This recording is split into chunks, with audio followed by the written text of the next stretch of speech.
Hello, and welcome again to another story of the Tales of Courage and Kindness.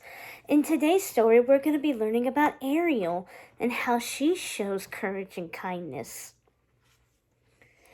The youngest daughter of King Triton, Ariel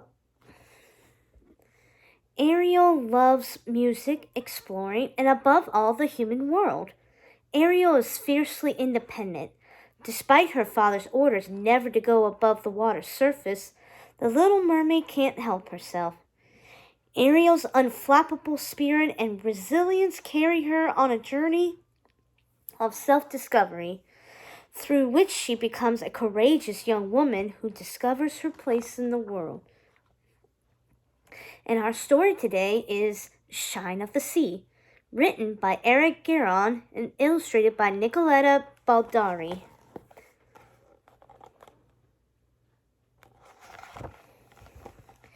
Ariel burst over a ridge of coral, trying to flip her fins as quickly as she could.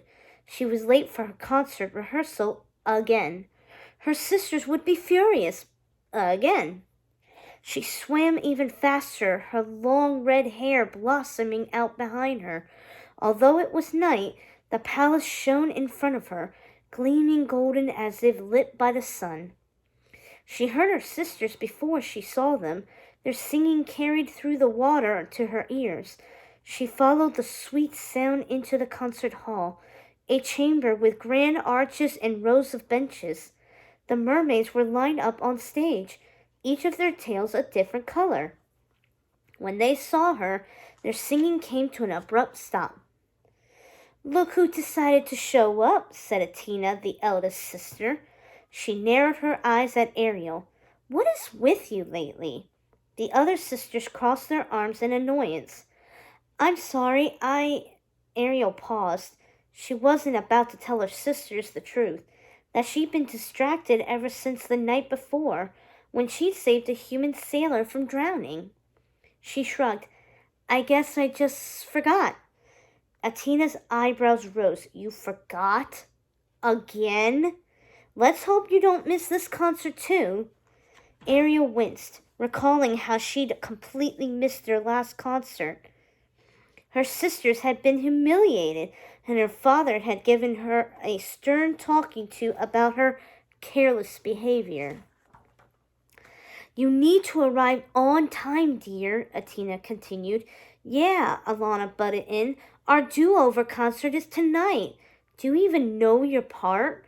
"I do," Ariel said, but her shaky voice didn't sound very convincing. "Great," Atina flashed her sarcastic smile. "Then let's take it from the chorus. Sisters?" The mermaids began to sing again. Ariel let the notes pour from her mouth, clear as a bell. But as she sang, her sisters grew quiet.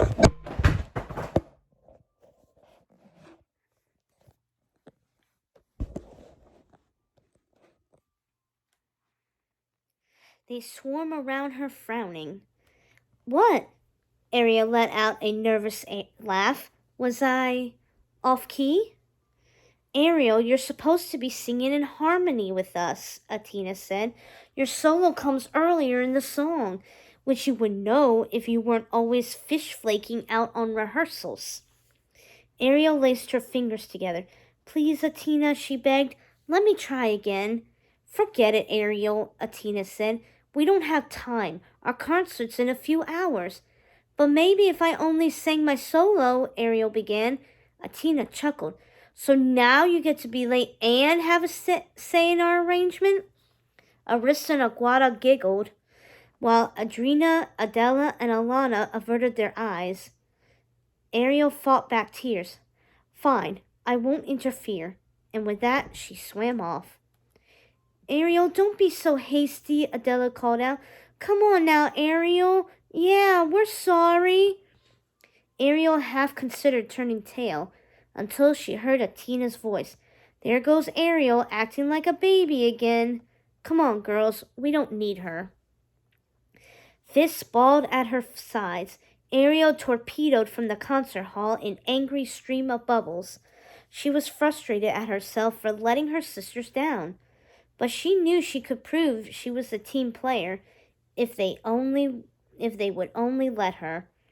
Ariel, her best friend Flounder, a yellow fish with blue stripes, fins, and tail, swam after her. Hey, what's wrong, Ariel? It's my sisters, she sniffled. They don't want me singing with them. Flounder blew a raspberry. Pfft, I bet they're just jealous of your beautiful voice. Ariel gave him a slight smile. Oh, Flounder, you're the best. But I was late to rehearsal. The little fish sighed. What can we do to cheer you up? Ariel paused before playfully raising an eyebrow. Follow me. Uh-oh, Flounder said. I know that look, the one that says you're about to break the rules. He shook his head and pointed his fin back at the concert hall. Ariel, don't you think we should... But Ariel was already swum over the castle's sprawling coral lawns and was now rushing toward the forbidden surface, hoping to distract herself with a glimpse of the sailor she had rescued the night before. Hey! Flounder shouted after her. Slow down, I'm coming! As they rose higher, something overhead caught Ariel's eye. The water's surface was glowing? What is that? Ariel asked. Flounder gulped. Maybe we don't need to know? Ariel broke through the glowing surface into the crisp night air and pushed back her bangs, marveling at how the wave crests were gleaming with rainbow colors. She laughed and twirled, the water shimmering around her. The current she created churned with a vibrant multicolored light, fizzing in a radiant display. She dipped below the surface and skimmed through the water, which flared around her like a cloak of glowing bubbles. She surfaced again. Flounder, isn't this fantastic? But it wasn't Flounder who replied. Merfolk from Atlantica aren't supposed to visit the surface. A merman had broken through the water beside her. He had coarse, short-cropped hair and a warm smile. But behind him bobbed 5 other unfamiliar merfolk. Each of them had an empty satchel slung over a shoulder. Ariel was shocked that merfolk other than herself were at the surface, but she was also glad she wasn't the only one who dared swim by her own rules. I was just curious about this glowing. She wasn't about to admit to strangers how frequently she visited the surface. You're not supposed to be here either, you know.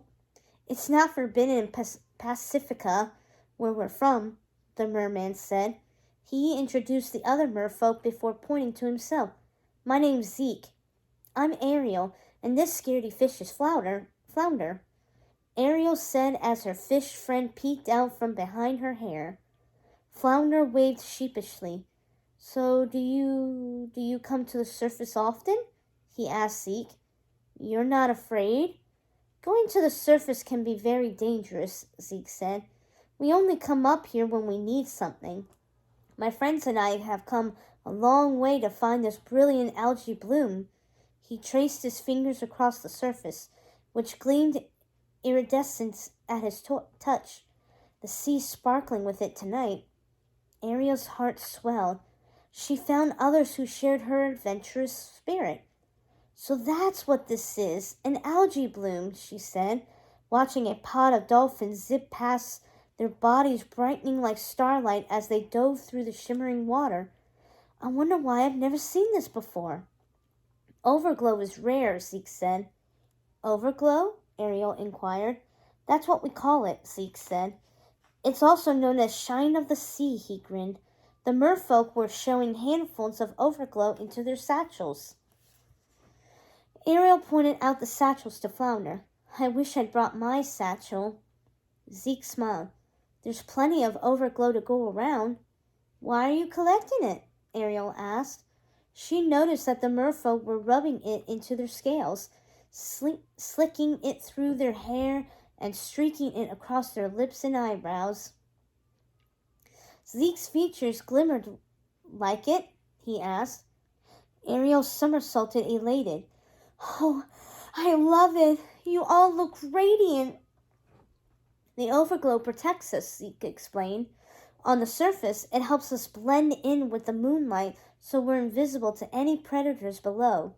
And when we visit the deep sea, the overglow makes predators think we're toxic to eat. The deep sea? Ariel breathed. I've never been there. You're in luck, Zeke said. We're about to dive down there to follow the currents to the next kingdom. We'd be happy to give you a tour. Ariel's eyes went wide. Let's go. Flounder swam to Ariel's ear and whispered, I'm not sure that's such a good idea. Zeke chuckled. Don't worry, little guy. Just stay close to us and you'll be fine. One of the mermaids studied Ariel's and Flounder's fins. But first, she said, you'll need a little glow-up. Before Flounder could object, Zeke's mermaid friends surrounded him and Ariel, turning them this way and that in a dizzying swirl of bubbles. When the mermaids backed away, Ariel looked down at herself and gasped.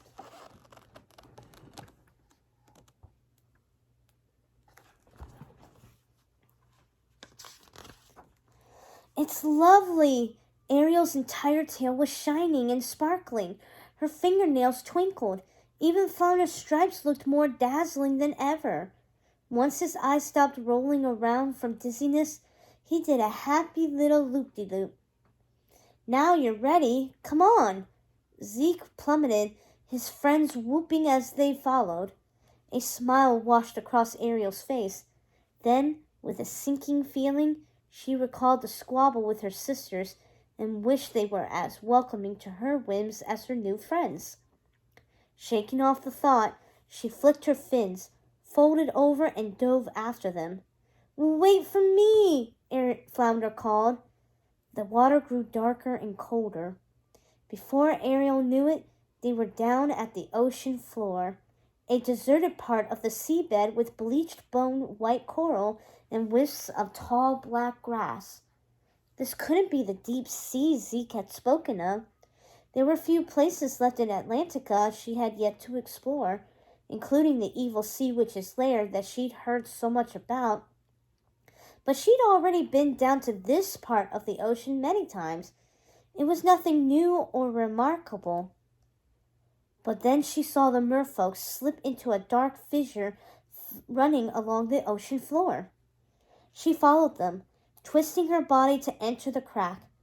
Inside, she could see it was a trench leading downward. Ariel, not to sound like a guppy, but I have a bad feeling about this, Flounder said. But the chance to delve somewhere new filled Ariel's stomach with butterfly fish of excitement.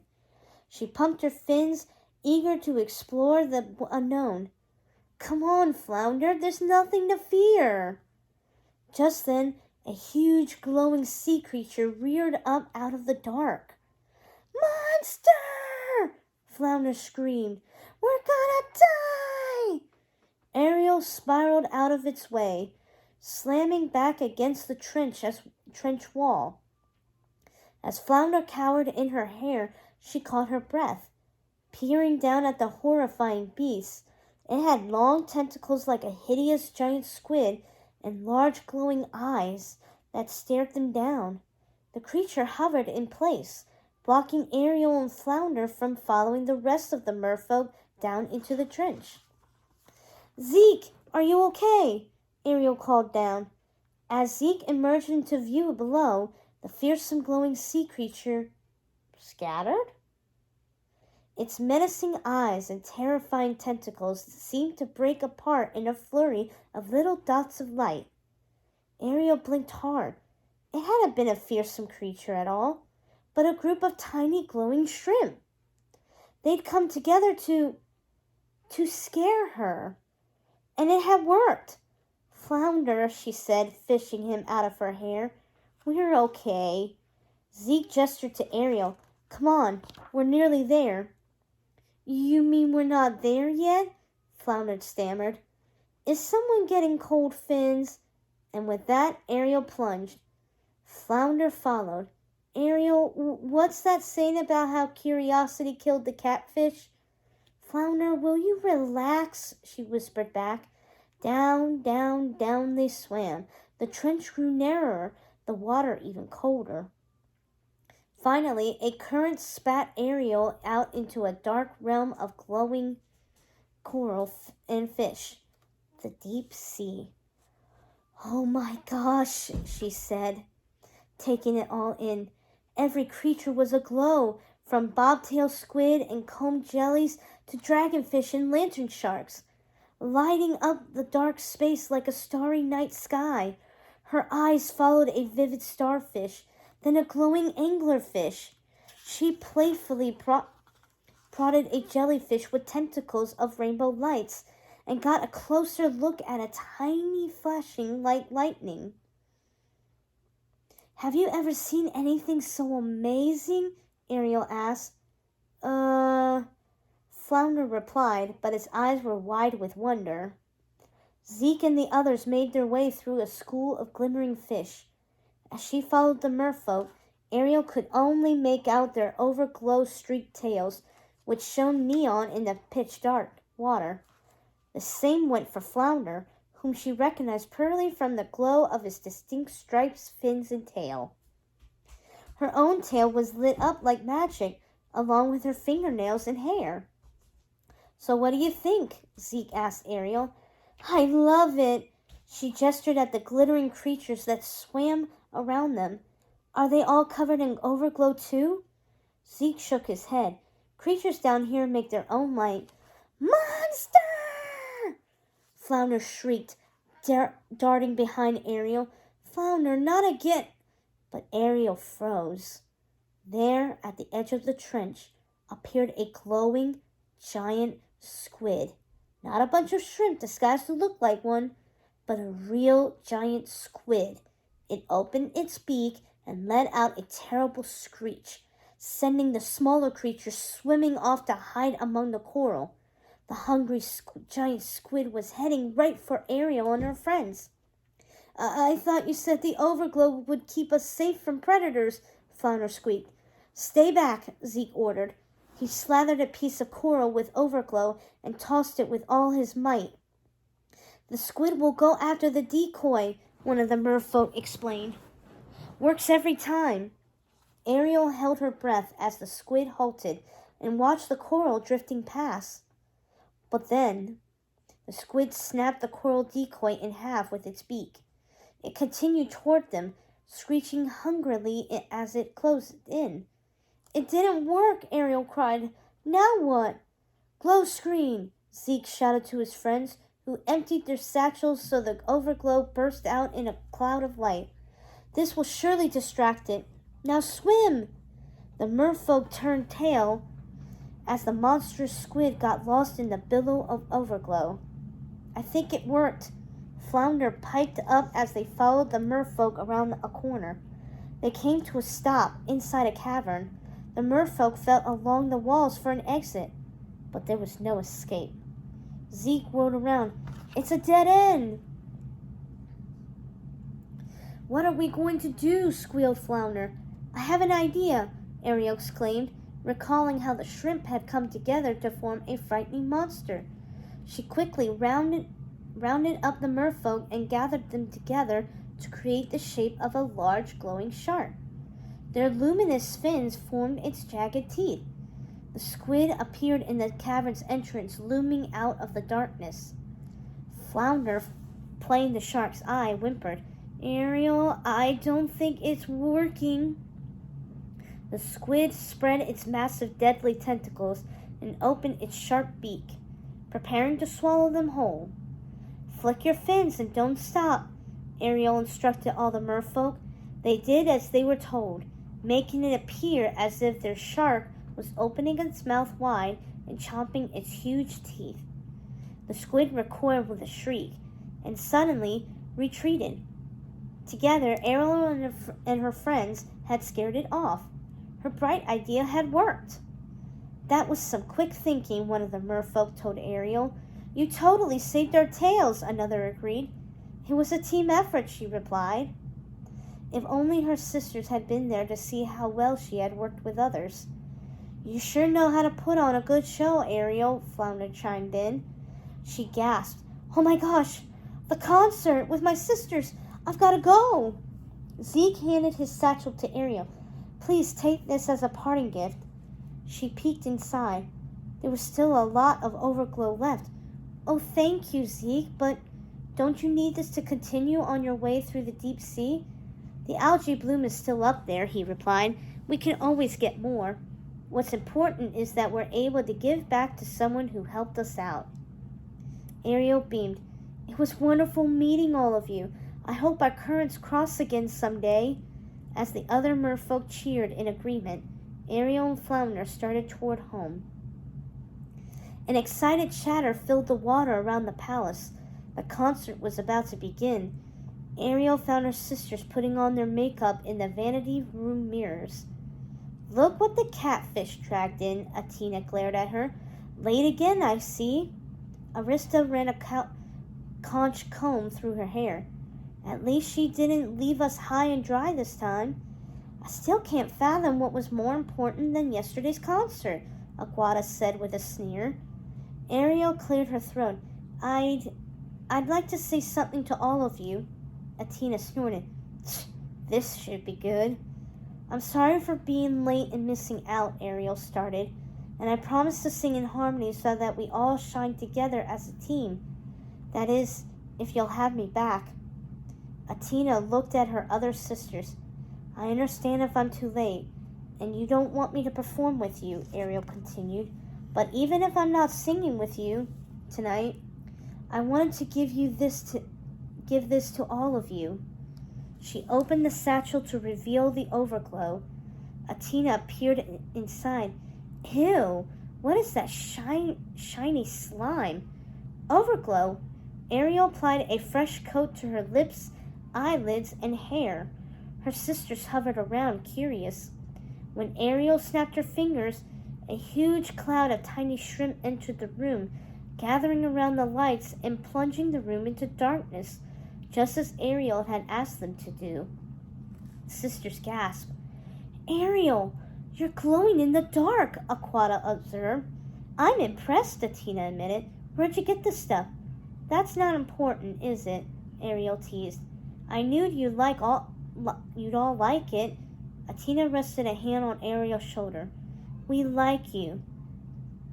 And we need you. Don't we, girls?